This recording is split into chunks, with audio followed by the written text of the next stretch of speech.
Maqaa Abbaa, maqaa Ilmaa, maqaa Hafuura Qulqulluu, Sadan Waaqa tokkoo, Ameen. Jaalatamtoota saba Waaqayyoo, nagaaf araarri ayyaanni Waaqayyoo isiniif haa baay'atu. Waaqayyoo nu gargaaree carraa nuuf laate immoo addana jirraa. Galanni Waaqayyoof haa ta'u. Har'a akka yaada Waaqayyootti, akka Hafuurri Waaqayyoo nu gargaaretti sagalee Waaqayyoo dubbisnee yaada Waaqayyoo wal wajjin hirmaannaa. Har'a biyya keenya keessatti, naannoo keenya keessatti akka barteetti namoonni hedduu cuuphaa gooftaa keenyaa Yesuus Kiristoosii akka yaadannootti yeroo itti yaadatanidha. Sagaleen Waaqayyoo waa'ee cuuphaa gooftaan keenya Yesuus Kiristoos gara Yohaannis cuuphaatti dhaqee haala kamiin akka cuuphamee iddoo sanatti immoo cuuphaa inni gaggeessee kaayyoon isaa maalidha isa jedhutti ergaa keenyaa inni haasofnu achi keessatti kaasneet waa tokko ilaallee achumaan darbina. Waaqayyo amma nu gargaaretti Hafuurri Waaqayyoo amma nuuf ibseetti immoo yaada Waaqayyoo sagalee Waaqayyoo keessaa dubbisneet wanti sagalee Waaqayyoo jedhu ilaaluun dirqama waan ta'eef yaadannoo qofaa otoo hin ta'in sagalee Waaqayyoo guyyaa yaadannoo kanaaf maal jedha isa jedhu immoo gabaabumatti ilaallaa jechuudha. Waaqayyoon waa gargaaru. Tole ergaa kanaaf akka ta'u kutaa macaafa qulqulluu keessaa iddoo tokko dubbiseen yaada Waaqayyoo wal wajjin hirmaannaa jechuudha. Wangeela Maatiyos boqonnaa 3 lakkoofsa 1 kaasee akkas jedha sagalee Waaqayyoo. Bara sanatti Yohaannis cuuphaan sabatti mul'atee lafa onaa biyya Yihuudaatti labse. Mootummaan Waaqaa dhiyaateeratti yaada garaa keessanii geeddaradhaa jedhe. Isaayyaas raajichi sagaleen lafa onaa keessaa in iyya. Dhaggeeffadhaa, gooftichaaf karaa tolchaa. Haaraa daandii inni irra adeemus qajeelchaa. Yemmuu jedhee waa'ee namicha kanaaf dubbate. Yohaannis uffata rifeensa gaala irraa dhahamee uffate. Mudhii isaas tephaan hidhate. Nyaanni isaa immoo hawwaannisa fi damma moggaa ture. Yeroo sanatti warra Yerusaalem jiraatan, warri Yihuudaa, warri kutaa biyya naanna'aa Yordaanos jiraatan hundinuu lafa Yohaannis cuuphaan jirutti ba'an. Isaan kun cubbuu isaanii himachaa laga Yordaanositti isa of hin cuupsisu turan. Yohaannis garuu Fariisota fi Saduqoota keessaa namoonni baay'een cuubamuudhaaf gara isaa dhufuuf isaanii yommuu arge, isin ijoollee mar'ataa nana, dheekkamsa isinitti bu'uuf jiru jala akka baqattaniif eenyutu isin yaadachiise? Ammas yaada garaa geeddarachuun keessan ija gaarii haa godhatu jedhe. Galanni Waaqayyoof haa ta'u. In kadhannaa.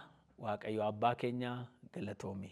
Waa'ee guyyaa kanaaf, waa'ee eegumsa keef, waa'ee jaalala keef galanni siif haa ta'u. Lammoo yaa Waaqayyo iddoo kanatti yaada kee isa si bira ta'ee hirmaachuudhaaf qophoofneerraa. Hafuurri Qulqulluu isa hundumaa gararraa ta'ee isa nama barsiisuu, isa namoota hundumaa gara dhugaatti geessu sa'aatii kanatti yaada kee akka nuuf ibsu, maal dubbachuu akka barbaadde immoo yaa Waaqayyo laphee keenya banannee akka fudhannu, akka hubannu maqaa Gooftaa Yesuus Kiristoosiin nu gargaari. Galanni ulfinni hundumtu siif haa ta'u. Maqaa Gooftaa Yesuus Kiristoosiin ameen. Tole kutaa amma dubbisee keessatti sagaleen Waaqayyoo Yesuus gooftaan keenya cuubamuuf gara Yohaannis akka deemee kallattiidhumaan kutaa amma dubbisnee keessatti bal'inaan barreeffameera jechuudha. Gooftaan keenya Yesuus Kiristoos oton dhalatiin duraa akka yaada Waaqayyootti akka barsiisa macaafa qulqulluutti Yohaannis cuuphaan kun ji'a 6 akka dursu yookiin ji'a 6 dursee gooftaan oton dhalatiin duraa Yohaannis akka dhalate kallattiidhumaan immoo innaa guddatu mootummaa Waaqayyoof of akka kenne mootummaa Waaqayyoo akka lallabe kallattiidhumaan sagalee Waaqayyoo ni dubbataa jechuudha. Gooftaan keenya Yesuus Kiristoos otoo tajaajila hin jalqabin duraa iddootti guddatee magaala iddootti guddatee iddootti dhalateet iddoo jirutti otoo taa'ee jiru Yohaannis cuuphaan tajaajila akka jalqabe kallattiidhumaan sagalee Waaqayyoo ni dubbataa jechuudha. Seenaan isaa hundumti keenya hin beekna. Akka barteetti Yohaannis cuuphaan maqaa isaarraa kaanee naa laallu Yohaannis cuuphaa jechuun Yohaannis maqaa jedhamu kanaan namoonni waamaman hedduu jiru saba Israa'el keessatti. Garuu immoo Yohaannis cuuphaan naa jennu Yohaannis jedhamanii warra waamamanii keessaa adda baasuuf cuuphaa kan jedhu isatti kenname jechuudha. Kallattiidhumaan Yesuus Kiristoos gooftaan keenya dhaqee iddootti cuuphame Yordaanos laga Yordaanos akka ta'e akkuma dubbatu gooftaa keenya immoo kan cuuphee Yohaannis cuuphaa jedhameet sagalee Waaqayyoo keessatti barraa'eera jechuudha. Galanni Waaqayyoof haa ta'u. Tole haala kamiin gaggeeffame gooftaan keenya Yesuus Kiristoos iddoo sanatti dhaqee ennaa cuuphamu Yohaannis immoo bishaaniin ennaa cuuphu kaayyoon isaa maalidha? Kallattiidhumaan isa kana laallaa jechuudha. Yaadannoo gooftaan keenya dhaqee Yohaannis harka Yohaannis jalatti cuuphame jenneet ennaa lallabnu ennaa yaadannu kallattiidhumaan kaayyoo isaa beeknu waan qabnuuf kaayyoon isaa maal fakkaata jechuun kaayyoo qaba. Gooftaan keenya Yesuus Kiristoos callisee dhaqeet Yohaannis jalatti hin cuuphamu. Harka Yohaannis jalatti cuuphaan fudhatu kaayyoo qabaa jechuudha. Yohaannis immoo as keessatti waan inni dubbatee qaba. Dursa Yohaannis otoo gooftaan Yesuus Kiristoos gara laga sanatti hin dhufin duraa lallabaa kan ture maalidha? Iddoo kanatti akka dubbisneetti mootummaa Waaqayyoo dhiyaateera. Hundumti keessani lallaba kana warra dhagaa jirtani qalbii keessanii jijjiirradhaa. Dheekkamsi Waaqayyoo dhufuuf jira. Qalbii keessan yaada garaa keessan geeddaradhaatii dheekkamsa Waaqayyoo jalaa baa jecha lallabaa dhufee jedha. Eenyu? Yohaannis cuuphaadha. Otoo gara Yerusaalemitti otoon dhufin duraan Yohaannis jireenya maal keessa akka ture sagalee Waaqayyoo kutaa amma dubbisee keessatti jira. Damma nyaata akka ture. Gogaa gaalarra immoo uffata hojjeteet isa sana uffachaa akka ture. Jechuun kallattiidhumaan namarra adda ba'eet namichi kun jiraachaa akka ture sagalee Waaqayyoo ni dubbata. Egaa lafa onaa keessatti sagalee iyyu akkuma Isaayyaas raajicha boqonnaa 40 keessatti akkuma dubbatame raajiidhaan akkuma dubbatame Yohaannis kallattiidhumaan raajii kanaaf raawwii akka ta'u tajaajila kanaatiin mul'ate saba Israa'el jidduutti jechuudha. Tajaajilli isaa maalidha? Handhuura isaa yaada Waaqayyoo mootummaa Waaqayyoo isa jedhu hin lallaba ture. Kallattiidhumaan namni immoo lallaba kana dhaga'eet yaada isaa yaada garaa isaa qalbii isaa jijjiirrateet dheekkamsa Waaqayyoo jala akka ba'u Yohaannis hin dubbata ture, hin lallaba ture. Kallattiidhumaan gaaf tokko Fariisonni Yohaannis gaafatanii turan. Wangeela Yohaannis boqonnaa 1 lakkoofsa 19 keessatti dhaqtanii dubbisuu dandeessu. Ati eenyudha kan jedhu gaaffii akkasii isaaf dhiyaatee ture. In lallaba ture, hin dheekkama ture, namni yaada garaasa akka jijjiiratu kallattii kanaan in dubbata waan ta'eef Fariisonni itti dhiyaatanii ati eenyudha? Tajaajilli kee maalidha jedhaniit gaaffii dhiyeessaniif turan. Achi keessatti maal jedhee lallabe? Isaan in eeguu turani, Masii in eeguu turanii, raajicha beekama immoo in eeguu turanii waan ta'eef eenyudhaati? Eeliyaasidha moo yookiin Masiidha moo raajichadha mooti eenyudha jedhanii gaafatan. Kallattiidhumaan Yohaannis iddoo kanatti maal jedhee deebiseefi Isaayyaas 40 keessa kan jiru, Isaayyaas 40 naannoo lakkoofsa 3 keessatti ni argattu. Ani sagalee lafa onaa keessa iyyuu isadha jedhee deebise.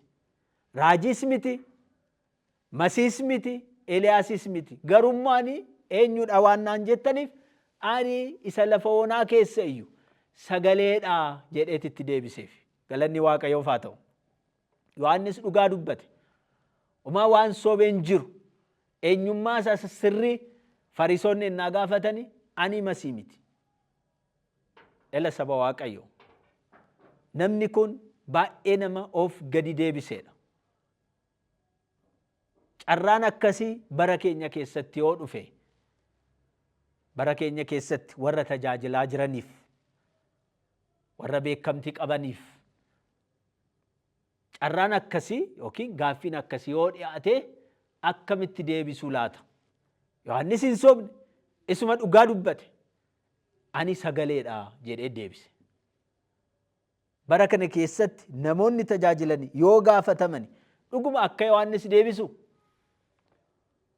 Waaqayyoo namoota itti fayyadamu, namoonni lallaban, namoonni faarfatan gaaffiin kun yoo dhiyaateef haala kamii deebisuu laata? Isa kana Waaqayyoo beeka. Garuu immoo Yohaannis maal jedhee isuma dhugaa dubbate. Ani Masiidha jedheet saban dogoggorsine. Ani raajidha jedheet saban dogoggorsine.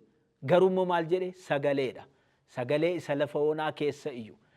Isaayyaas 40 keessa dhaqanii akka dubbisan macaafa isaanii irra deebi'anii akka hubatanii godhee jechuudha. Tasa miti. Tajaajilaan Yohaannis Cuuphaan tasa miti. Guyyaa Waaqayyoodhaan, yeroo Waaqayyoodhaan lafa onaa keessa akkas gadi ba'ee saba sana jidduutti lallabuu jalqabe. Lallabni isaa immoo maal ture? Mootummaan Waaqayyoo dhiyaateera. Yaada garaa keessanii jijjiirradha. Akkas ture lallabni Yohaannis Cuuphaan. Sabni naannoo sana jiru immoo sagalee kana erga dhaga'ee booddee, lallaba kana erga dhaga'ee booddee tarkaanfii maal fudhate? Yaada garaa isaanii jijjiirrataniit, qalbii jijjiirrataniit gara Yohaannisitti cuubamuudhaaf hin dhufu turani sabni Israa'el. Cuuphaan iddoo sanatti gaggeeffamaa jiru kaayyoon isaa maalidha yoo jenne, Yohaannis maal lallabe? Dheekkamsa Waaqayyoo jala baa, miliqa, dheekkamsi Waaqayyoo dhufuufi. Kanaafuu qalbii keessanii jijjiirradhaati dheekkamsa Waaqayyoo jala baa isa jedhu dhagaaniit kallattiidhumaan tarkaanfii maal fudhataniit Yohaannis jalatti cuubamuuf murteessanii jechuudha jarreen kun. Lallaba kana dhagaaniiru jechuudha. Lallaba kana fudhataniiru jechuudha. Qalbii jijjiirradha mootummaa Waaqayyoo dhiyaateera isa jedhuuf. Isa kanaaf tarkaanfii maal fudhataniit dhufaniit laga Yordaanos keessatti cuubaman harka Yohaannis jalatti jechuudha. Cuubamuun isaanii maal agarsiisa? Kaayyoon isaa maalidha yoo jenne, lallaba Yohaannis dhagaanii lallaba sana fudhachuu isaanii haala kamiitiin mirkaneessanii? Cuubamuudhaan. Harka Yohaannis jalatti cuubamuudhaan qalbii akka jijjiirratan, yaada garaa isaanii akka dhiisan, akka jijjiirratan kanaan beeksisanii jechuudha.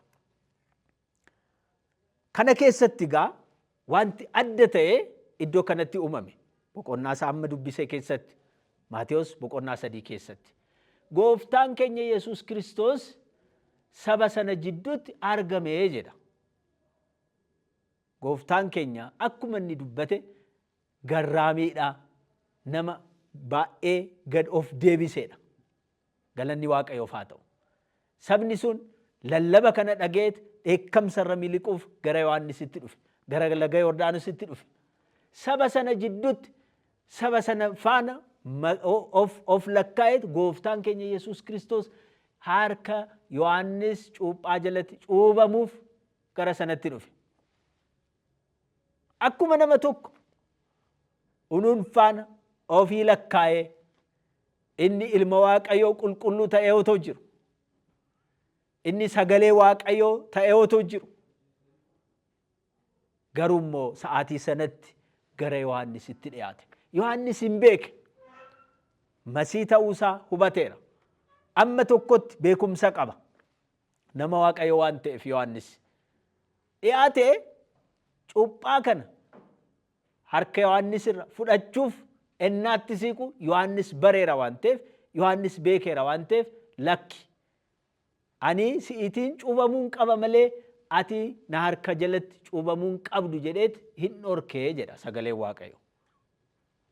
Dhorkinaan gooftaan keenya Yesuus Kiristoos maalittiin jedheen? Lakki dhiisi.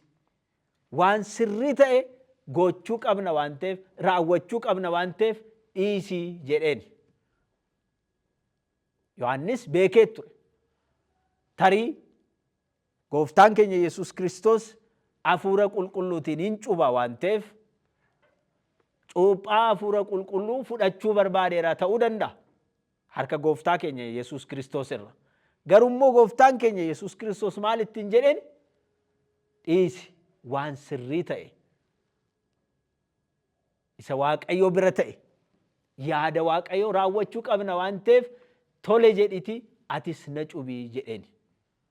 Kallattiidhumaan Yohaannis erga cubee booddee saba sana walakkaa mul'ateera waan ta'eef abbaansaa inni samiirraa jiru kallattiidhumaan haala kana keessatti ilma isaa bara baraa dhiisuun barbaanne. Galanni Waaqayyoof haa ta'u.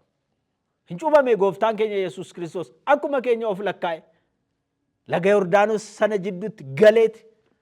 Garuu immoo abbaan isa samiirra jiru, abbaansa isa bara baraa kallattiidhumaan ilma isaa gooftaa Yesuus Kiristoosiif dhugaa ba'eef akkas waan jedhe natti fakkaata. Sagaleen dhaga'ameera. Gooftaan keenya Yesuus Kiristoos laga Yordaanos keessatti dhufee innaa dhaabatu hafuurri qulqulluu bifa guugeetiin irratti bu'eera. Tokkoffaan sagaleen immoo samiirra dhageeffame. Kallattiidhumaan ilma koo isaanii jaaladhu isadha, isas dhagaa jedheet Waaqayyoon abbaa ilma isaaf hin mirkaneesse, ilma isaaf dubbate. Galanni Waaqayyoof haa ta'u. Guyyaa kanatti kana ta'e dhugaa ba'umsaa guddaa Waaqayyoo isa waaqarra jiru abbaasaa ilma akka jaalatu akka isa dhaga'u namni hundumtuu immoo isa dhaga'u akka qabu Waaqayyoon abbaa guyyaa kanatti mirkaneesse. Sadummaan Waaqayyoo guyyaa kanatti mul'ateera. Akka sagalee Waaqayyooti. Waaqayyoo tokkodha. Qaama sadii immoo qaba. Qaama sadiitiin mul'ateera. Iccitiin kun guyyaa kanatti mul'ate. Gooftaan keenya Yesuus Kiristoos harka Yohaannis cuuphaa jalatti cuubamuuf ennaa dhufu tasa samiin hin baname jedha. Sagalee Waaqayyoo itti dubbatame bifa guugeetiin hafuurri qulqulluu irratti bu'e. Hafuurri qulqulluus mirkaneesseera. Yesuus akka namatti of lakkaa'e haa cuubamu malee saba kana faana of haa lakkaa'u malee inni garuu ilma Waaqayyoo bara baraati. Galanni Waaqayyoof haa ta'u. Inni Waaqa dhugaati. Hafuurri qulqulluun mirkaneesse, abbaanis mirkaneesse. Kanaafuu guyyaa kana innaa yaadannu kaayyoo maaliif cuubame gooftaan keenya Yesuus Kiristoos jennee yoo ilaalle kaayyoon inni itti cuubame kallattiidhumaan gooftaan keenya Yesuus Kiristoos dirree irratti ba'uusaa tokko jedhee tajaajila isaa jalqabuuf dirree irratti ba'eet dhugaa ba'umsaa abbaa isaarraa dhugaa ba'umsa hafuura qulqulluurraa fudhatee tajaajila isaa jalqabuuf akka qophaa'ee tokkoffaa kana laalla. Tole. Egaa iyyaadanna yoo ta'e ximqata jenneet waan garagaraa guyyaa kana iyyaadanna yoo ta'e yaadachuun kan nurra jiru tokkoffaan iccitiin sadummaa Waaqayyoo guyyaa kanatti mul'ateera. Lammaffaan gooftaan keenya Yesuus Kiristoos baay'ee nama of gaddeebise, baay'ee laphee garraamii qabu akka ta'e kana otuma beeknuu guyyaa kana yaadachuun nurra jira. Sadaffaan kaayyoo itti cuubame. Kaayyoon isaa maalidha yoo jenne kallattiidhumaan sabni Israa'el gara Yohaannisitti innaa dhufu kaayyoon isaa maalidha? Qalbii jijjiirratanii yaada garaa isaanii geeddarataniiti dheekkamsa Waaqayyoo jala ba'uuf dhufaniiti cuuphaa sana fudhatu turan. Kan gooftaan keenya Yesuus Kiristoos garuu akkas miti. Inni ilma Waaqayyoo qulqulluudha. Inni hoolaa Waaqayyooti. Inni cubbuu hin qabu. Cubbuu biyya lafaa dhiquuf dhufe. Garuu immoo abbooma Muusaa argeetu abbaansaa ilma koo bara baraa isaaniin dhaga'u, isaaniin jaaladhu, kanadha dhagaa jedheeti mirkaneesse. Kanaafuu kaayyoon isaa garagaraa jechuudha. Akkasitti cuuphaa fudhateeti fakkeenya nuuf ta'e jechuudha. Iccitii guddaa ta'eera iddoo kanatti.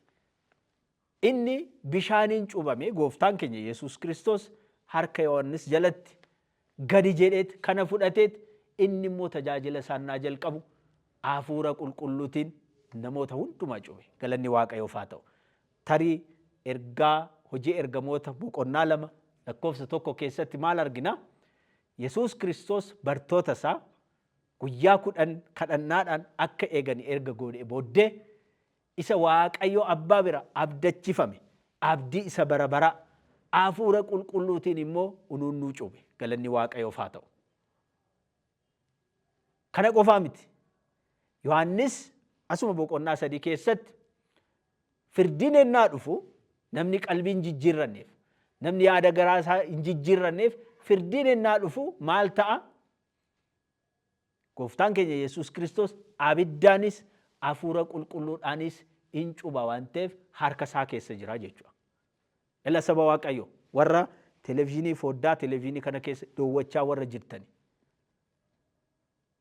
Hubachuu kan qabnu sagalee Waaqayyo keessatti namni tole jedhee yaada garaasaa geeddarateet gooftaa Yesuus Kiristoos namni hordofe sa'aatii kanatti firdii jala bilisadha jireenyi isaa.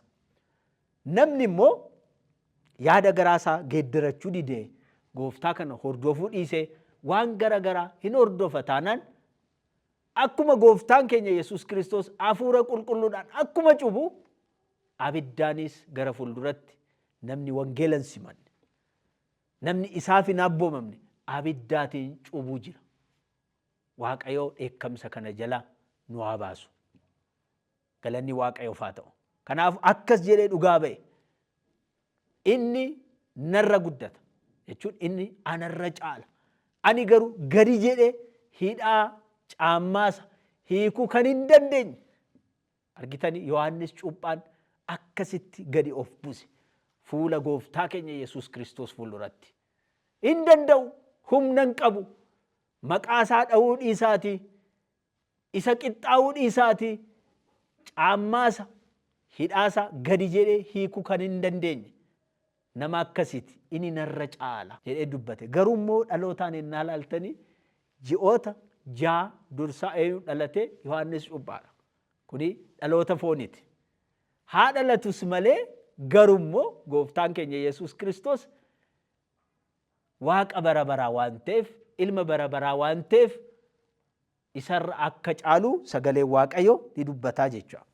Kanaaf yaada koo ergaa koo innaan goolabu sa'aatii kana keessatti yaadannoodha. Gooftaan keenya Yesuus Kiristoos akka cubame hundumti keenya hin beekna. Guyyaa kanatti immoo ennaa yaadannu kana keessatti maal yaadachuu qabna? Sadummaan Waaqayyoo tokko kan itti mul'atedha. Iccitiidha. Lammaffaan abbaan hafuurri qulqulluu gooftaa Yesuus Kiristoosiif dhugaa ba'aniiru. Sadaffaatti immoo kaayyoon isaa maalidha? Gooftaan keenya ammam garraamii akka ta'e, ammam gad of deebisaa akka ta'e kana yaadanne Waaqayyoodhaaf akka bitamnu, Waaqayyo bara keenya keessatti akka tajaajilu, akka isa hordofnu nu dirqisiisa waan ta'eef kallattii kanaan Waaqayyo akka hordofnu guyyaa kana sagalee Waaqayyo dubbisaa, yaada Waaqayyo achi keessa fudhachaa akka dabarsinu, wantoota sirriin taane jireenya keenyarra akka fageessinu Waaqayyo hunduma keenya nu haa gargaaru. Galanni Waaqayyoof haa ta'u. Kadhannee xumurra. Waaqayyo abbaa keenya galanni siif haa ta'u. Sa'aatii kanatti nu gargaarteeti sagalee kee akka dhageenyu, yaada kee immoo akka hirmaannu fedha kee waan ta'eef galanni guddaan siif haa ta'u. Ilaa yaa Waaqayyo sa'aatii kanatti sagalee kee irraa, yaada kee hirmaanne irraa, isa hirmaanne immoo jireenyatti akka jiraannu ayyaanni kee isa hundumaa gararraa ta'e hunduma keenya akka nu gargaaru maqaa Gooftaa Yesuus Kiristoosiin si kadhanna. Yaa Waaqayyo ilaa sa'aatii kanatti wanti kun ennaa ta'u jireenya keenya keessatti ulfina isaa akka fudhattu kallattii hundumaan nuti immoo akka gargaaramnu maqaa Gooftaa Yesuus Kiristoosiin si kadhanna. Galanni ulfinni siif haa ta'u maqaa Gooftaa Yesuusiin ameen.